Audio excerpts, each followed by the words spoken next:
Hello and welcome all of my fellow Paragon fans. In this video, I will be breaking down the update from the Nether, Predecessor version 0.3. So, if you do like Predecessor content, please drop this video a like, and if you haven't already, please hit that subscribe button and ring the notification bell set on the all option as well. All three of these buttons help me out tremendously, and I do appreciate them very much. Now, this update is packed with lots of juicy content. So if you'd be ever so kind as to take my giant hand and join me as we descend into the patch notes.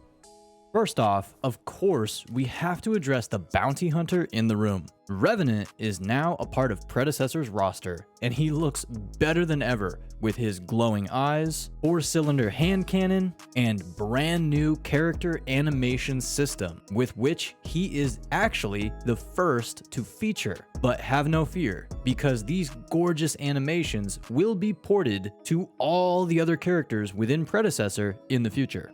Now, Revenant's kit includes all the bells and whistles we've always known and loved about him, such as his ability to lob 10 ethereal missiles at random targets that are in front of him in a wide cone, then his single target scar mark that makes it easier for him to hunt down his bounty, and of course, his giant hand, or also known as Reckoning, that he doesn't use for shaking hands, but rather pulling his opponents into the Nether realm with him for a good old-fashioned 1v1. Then lastly, we have the damage and gold values for Revenant that have been changed and or upgraded to fit within Predecessor appropriately. Now, with the tall, dark, and dangerous out of the way, let's get to the rest of this update. The next addition to Predecessor through version 0.3 is player icons, along with a full-on profile tab. These player icons will be based off of which bundle of Predecessor early access you own, while also showing us some nice extra customization options that we will most likely see added within the future updates. Next up is creep score bounties. These are, quote, designed to remove situations where teams are not rewarded enough gold when killing an enemy hero from a significant deficit. This is normally because the enemy heroes have gained a significant amount of creep score relative to your team's average, end quote.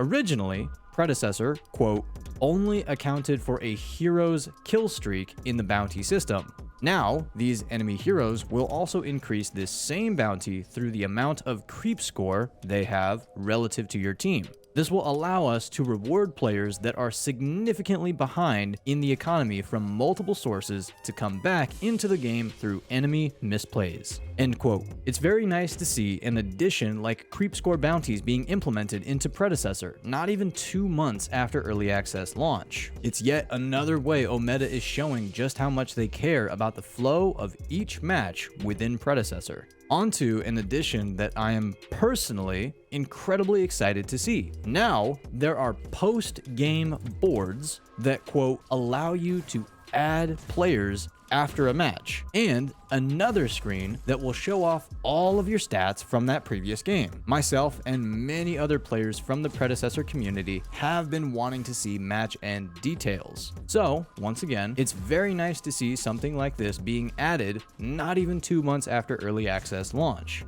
And if I can add awesome randoms I played with on the screen prior to that, that's an even larger plus. Next up is a feature I didn't expect to see, but actually find quite interesting. Omeda will be, quote, sharing a leaderboard showcasing the top 100 players. Initially, this will be shared on social media, but as we continue to develop the feature, we plan to integrate it directly into the game so that players can easily compare their rankings with others. To qualify for the leaderboard, players must complete a minimum of 10 games per week, end quote. Another fantastic integration by Omeda through this new update. Ranked or some sort of leaderboard has been talked about in the community for quite some time now, and I feel like it's an interesting route Omeda took, as to not only show off the top 100 players, but also do this weekly and through social media posts.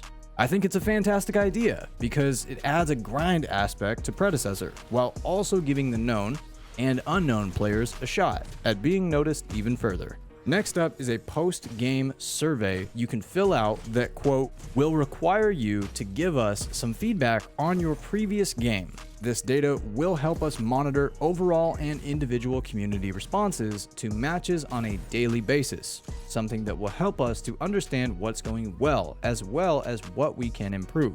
We appreciate you taking the time to fill it out, end quote. Now, I haven't been a huge fan of post-game surveys in the past, and I'm not the biggest fan of getting one after every single match of Predecessor I play, but I do understand that Omeda is trying to get as much feedback from their players as possible, through many different avenues as well, which I do see to be another great way of constantly improving their game. Plus, it's only 4 clicks of a button. The next change through version 0.3 is actually a pretty significant one, and the reason I say that is because it is a party modifier system. This system will make it so, quote, now when queuing up in a group, the MMR of everyone in the party will be inflated based on the size of the party to compensate for the increased coordination and resulting win chance that parties typically have, end quote. Along with this feature, Omeda has also squashed a few bugs that were hindering the overall MMR gain and loss system. This is enormous in a competitive style game like Predecessor, especially since it will eventually feature a ranked mode as well. So seeing them jump on improvements and fixes as quickly as they are gives me more and more hope for Predecessor's future. Onto the penalties and moderation of toxicity, which have been changed around and adjusted a few times since early access launch. Omeda states, quote, we're making improvements to our penalty systems. First, we are separating auto banning for dodging a queue and going AFK in-game, allowing us to be harsher with the scaling bans for players that go AFK in-game. Secondly, we now have the ability to ban players from chat, one step among several that we're taking to tackle in-game toxicity, end quote. Obviously, gaming in general and MOBAs will be filled with some level of sweaty gamer lingo and keyboard warrior button mashing, but it's all in good fun. Until it's not. Some players, unfortunately, take it way too far, way past the game, and way past the bounds of being acceptable. And for Omeda to realize that and take action is another great sign that they care about their players and the experience they are getting from Predecessor and its community. In addition to all this, there are many more quality of life improvements seen throughout version 0.3, and some of the characters have been changed around and adjusted a bit as well. But most notably, these changes were aimed at Faye and her kit as a whole, then Gideon and also Howitzer.